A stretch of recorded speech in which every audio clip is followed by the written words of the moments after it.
Okay, we are going to wait here for a couple minutes for people to come in since we're just all hanging out. And uh, today I'm going to be chatting with the wonderful Daryl. And Daryl is the game designer for Into Deep, which is an incredible game from Burnt Island Games. Helena and Josh Capel. I don't know how to say their last name. Capel? Yeah. I'm bad at that. And anyway, they're absolutely incredible, and I've done a lot of videos for them. They make tons of different games. Rec Raiders is one of my very favorites, but that's through their other arm of the company, which is not the same as Burnt Island. So looks like we have about 3 people in here right now. I usually wait till about 5 to get started, but thank you all for joining. I'm really stoked to talk to Daryl. And of course, we just finished our little chat with the Hello Neighbor folks doing a Secret Neighbor tabletop game and had so much fun with that. So it looks like we are at 5 now. So I'm going to go ahead and bring Daryl in so we can begin the discussion. And I'll do that right now. Hello, Daryl. Thank you so Hi. much for joining me. Hello. How's everyone? I'm hanging in there. How are you? Good. It's about 9 a.m. here in Singapore. Oh my goodness. So you live in Singapore and you are a game designer, and your Twitter is ORIGAME_co. So is that the company that you own? Yeah, yep. We mostly use Instagram, origame.co. Um, but I think, I mean, because we like to interact with folks in the US and in Japan, and they use Twitter the most. um, we're not that great at social media, but I think Instagram is probably the best way. Awesome. Well, Yeah, I will make sure to link all of your social media sure. into the chat so everybody can go check it out. You are doing incredible things. So tell us a little bit more about your company and how you got started doing that. Um, okay, so about 1.5 years ago, I started Origame. Mm-hmm. Um, I mean that's kind of when I went full time into board game design. Um, and with the company Origame, I wanted to kind of make games that were different from the games because I was also kind of doing designs for other companies as well. I wanted to make games that represented me and my culture, which is basically games about Singapore, games about Asia, Mm-hmm. and yeah, so we kind of started off. Um, Hold on, can you see that one? Oh, Yes, actually, that I have beautiful. the box here. Oh my gosh, look at that. Oh, that is beautiful. Yeah, so What's that? so so in Chinese culture, this is a box of mooncakes. So mooncakes, it's actually nothing like moon pies. It's a pastry that has kind of like a long historical significance. We eat it during the Mid Autumn Festival. Um, Literally, we're meant to kind of sit down and look at the moon and eat these cakes, and kind of think about your family. Um, but yeah, I mean, the game you're actually making mooncakes, and most of the time, because it's become like a very marketed thing, kind of like Christmas in a way. um, so like the packaging of mooncakes have kind of evolved over time, and we kind of try to reflect that in the box of the game because like this is actually how um Oh. you would get actual mooncakes. Yeah, I mean this is just an Beautiful. example of kind of the modern Asian games that we are making. Mm-hmm.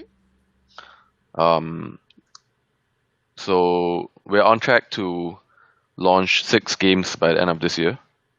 So yeah, so like in 6? yep. Are So you Are you doing those with varying publishers? Are you self-publishing? What's Oh, your those plan? ones are just all from Origame. Um, if I include games from other publishers, probably another six. You are a machine. How are you doing all of this? I mean, it's my full-time job now. That's why. Well, congratulations. You are accomplishing a lot of things. That's incredible. And so Thanks. the game we actually came here to talk about today is called Into Deep. And I want us to talk a little bit about that because Yep, of course. I'm I really mean, that's what we're excited here about for. it. It's set in like a futuristic utopia. I'm not sure if it's a utopia, dystopia, gray Dystopia. area. Yeah. Yeah, dystopia. It could be a utopia for rich people, and Uh, I mean, yeah, if you like crime, it could be Utopia for you also. sure, yeah. Yeah, So if you like crime and you're a criminal warlord, then you're gonna yeah. absolutely love living in the Into the Deep universe. So why don't you tell us a little bit about how you were inspired to create this game and how you ended up teaming up with Burt Island Games? Okay. The story goes quite far back. So I mean, I know Josh for actually I can't even remember how long. Probably between 5 to 10 years. That's how long ago it is. I can't really remember. And we're both game designers from game artisans of Canada. So I lived in Canada for about 15 years.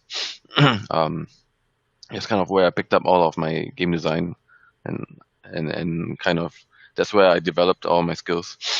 um, so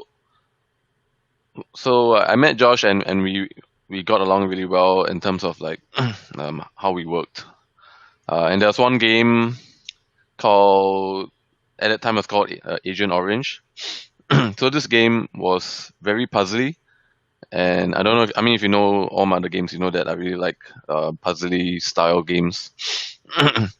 And basically, this game allowed you to have an experience, puzzle experience that you couldn't really get elsewhere. Hmm. um, which is basically trying to think of different ways to accomplish missions. And so that game kind of evolved into what Into Deep is today. But it still kind of has that original feel of trying to complete certain board conditions, but there's like so many different ways to get around um, to achieve these goals. So you have like player powers to manipulate items and movement. You have boost tiles that give you bonus movements.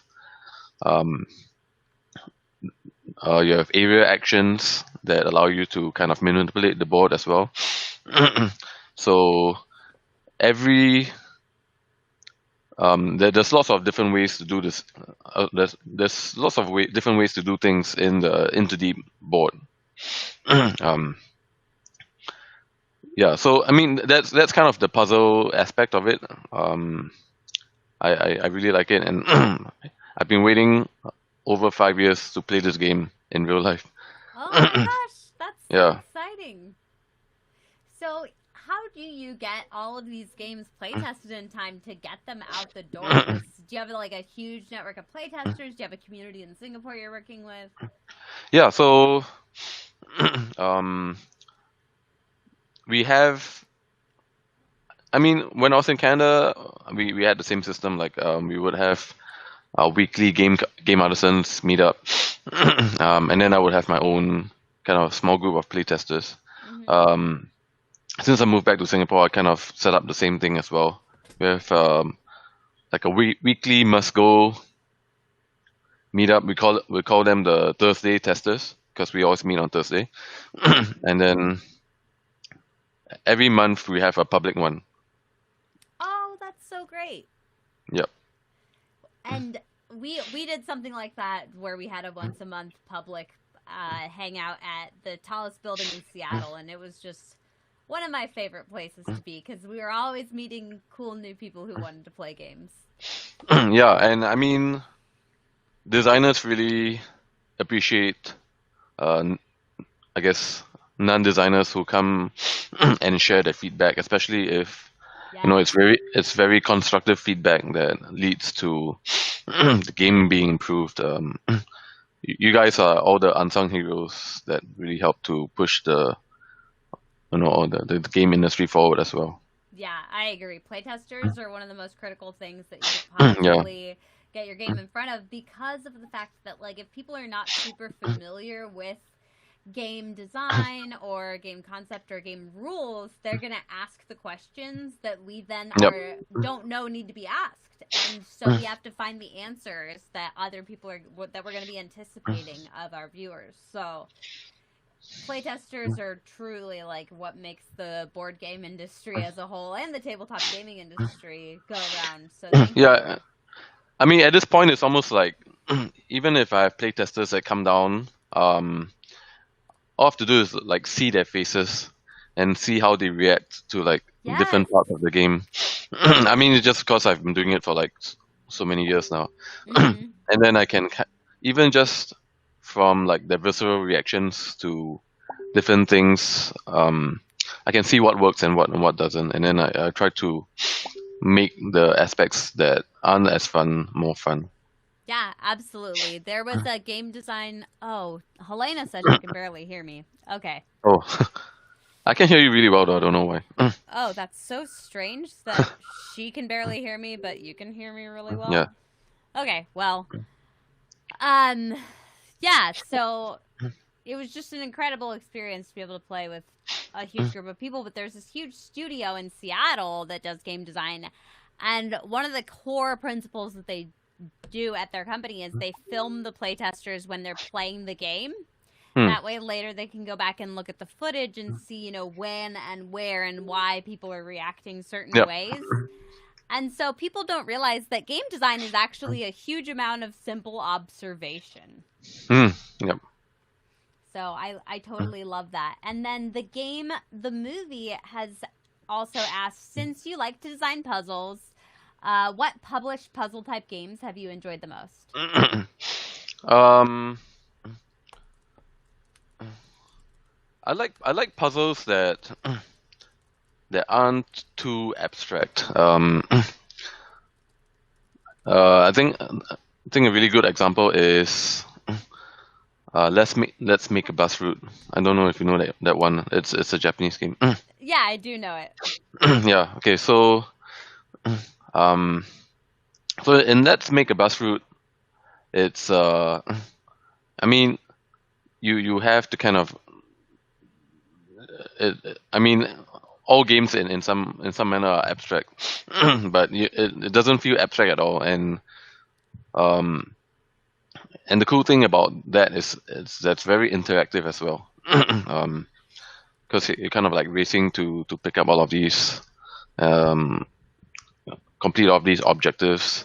But it's still really puzzly. Hold on. Do I have my? Let me show you. Let me show you a game that's kind of based off. Let's make a bus route. No, no. Okay, cool.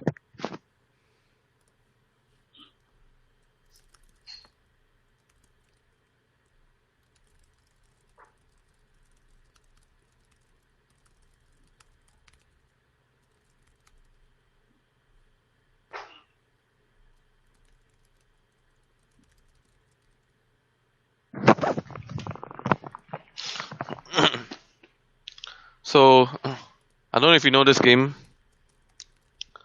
Um, I don't know this game, but tell me about it. it's called Remember Our Trip. So, sorry, Remember Our Trip. So this game is designed by me and Sashi.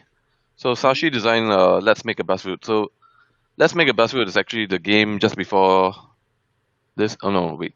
I think Elevator first, but Let's Make a Bus Route is kind of like the predecessor of this game. um, so this game is actually kind of like a hybrid of Overbooked over here and Let's Make a Bus Route. And I like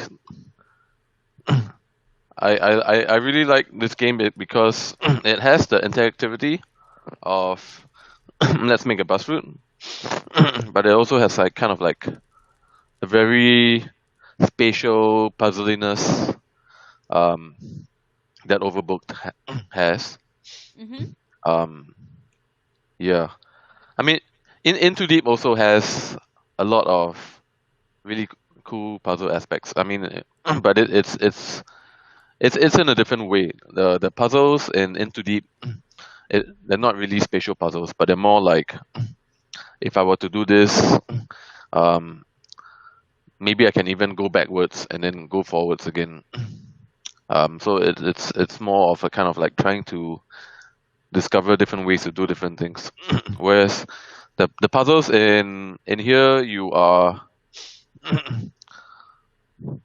have your own board and then you have a main board, and then the puzzles are on your on main board, but the interaction is on sorry, the puzzles are on your own board, trying Mm-hmm. to kind of form I guess the memories of these buildings, and then interactions on the main board, where you're trying to beat out and also trying to copy other players' memory locations.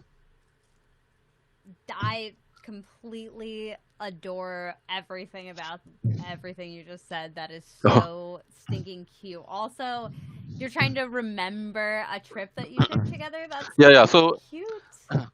I mean, I think that's the hallmark of like Sashi games, like like the thematic aspects of Sashi's games are always very unique. Yeah, and I know I know board gamers don't like memory, and that's actually nothing to do with memory, but that's the theme of the game. So when we're actually um, building I guess structures or buildings on our board, thematically we're actually remembering the locations of them, um, recalling the locations. So there's Mm-hmm. actually no memory at all, but that's part of the theme, because the theme is that we all visited either Singapore or Kyoto. Mm-hmm. So one of the cool things is that we actually managed to put both our cultures in here as well. So like there's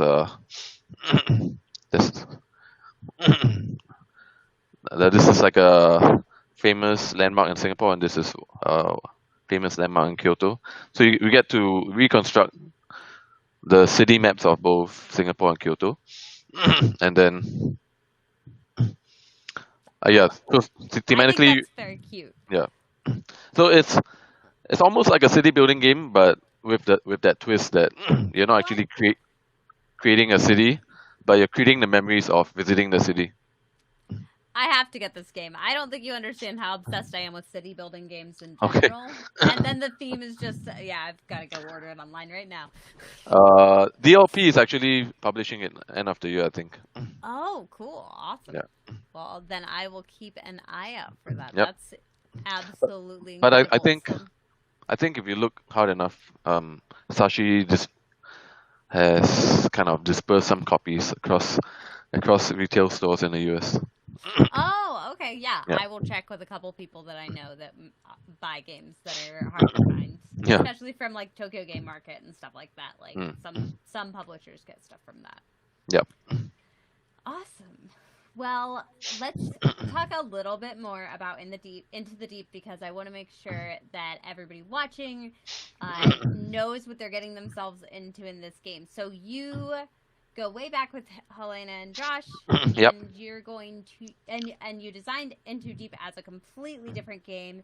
It ended up becoming Into Deep, which is set many years in the future in Yep. a dystopian, criminal-ridden world, which doesn't sound that far off from the world we're living in right Yeah. now. But Yeah. Yeah. in this Especially in one, recent times. yeah. But in this one, you're playing an undercover operative, and you can actually make a bit of a difference, right? Maybe. Yep. So thematically, you're trying to bring down the syndicate of criminals, um, by being an operative. Um, And if you enjoy movies like I guess the Matrix and some of these related science fiction Mm-hmm. movies, you appreciate the fact that you can actually plug into the minds of these criminals. I mean, and that's kind of one of the reasons why we went for this science fiction theme as well, because it does really feel like players are taking turns to kind of we call it hook into the minds of these criminals every turn. Um, and I think what's really cool about this game is that we're not just making a game, but we're making an experience. Mm-hmm. So it's almost like you're plugged into the criminals, but the game is kind of plugging you into this world. So it's almost like a meta of a meta, and it really feels every game that you play really feels like a like a different experience where you're kind of like because the board is so different every time. Mm-hmm. The puzzles are completely different. It's kind of like a roguelike or something of that genre where everything is created from scratch. Um, and then you're gonna have to figure out what the best way is to complete all of your missions at any given time. Um, and so yeah, I mean you have this. I mean even for me, because I mean we've play tested this. I really cannot remember how many times. I can't even put a number to it. But each time, it's really a different experience when you're plugged into um, this universe. And um, yeah, so you can see the board over there. Excuse me. So the locations are in a different position every time, and the criminals that you use are different every time. And I think we're unlocking more criminals as we speak. And your ability to use these different criminals also kind of evolves throughout the game. So there's kind of a bit of like an engine building aspect um, of that. Yeah, you can see the smuggler over there. um, and okay, so I talked about the locations, um, and then the criminals are different every game, and um, just the different play styles of each player um, as well. That really kind of and the I guess the play direction of each player as they approach the game each time they start playing. That really kind of feeds into kind of like a very dynamic decision making that you have to kind of approach with each game. Yeah. Because so some games you really want to like you don't mind too much if you go into deep, but some games you really want to kind of stay away from that. Um, but um, these decisions are not just informed by yourself. Like you have to kind of read the mood, and you have to kind of play um, according to your objectives, Okay. your current missions. Awesome. Ooh, and we're gonna have some timed reveals Yeah, here. So in 2 days, we're gonna have a new reveal of surprises, which I totally love. This is a fun way to keep people engaged with the game. And then we're gonna have some stretch goals. You talked a little bit about new stretch goals being unlocked, and the first one is the ghost you had mentioned. yeah. Mm-hmm. So, what makes the ghost unique from the other characters within the game? Okay, so one of the one of the interesting things about the board in Into Deep is that there are these barricades and also the sentinel. um, so those are movable elements on the board that kind of restrict criminals from accessing all the areas. I mean, and it also helps to kind of reduce the options that players have in terms of Yeah. oh, I know that I can't go to that area, so that option is currently out for me right now. Mhm. But the ghost kind of blows through that option because the ghost can actually go through barricades, which is a kind of one of the big barriers in the game. Yeah. And thematically, because the ghost is it's hard to detect her, Okay. so she can actually um, accomplish missions where you need to be alone because Okay. you can't actually detect her. Yeah, so that's a very cool aspect of the ghost. Yeah, that sounds awesome. I can't wait to Yeah, check her out. And so in this game, basically, the goal of the game is to not get in too deep to the criminal yeah, syndicate because you're going to be committing crimes in order to get to where you need to be. And so you're really like walking that line between good and bad and kind of redefining what that is, right? yeah. Cool. So so the into deep aspect is so when you play this game, there's actually kind of like two different things that you need to keep an eye on for.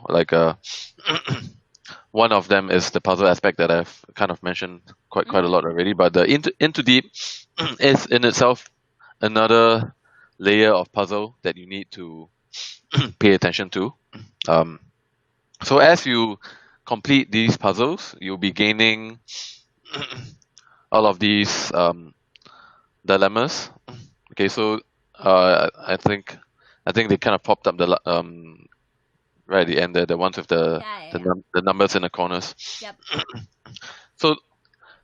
So thematically, this is kind of like the stuff that weighs on you, um, because it's like kind of thematically it's like the scary stuff that you've seen, the unsavory stuff that you've seen. Yeah, that one exactly.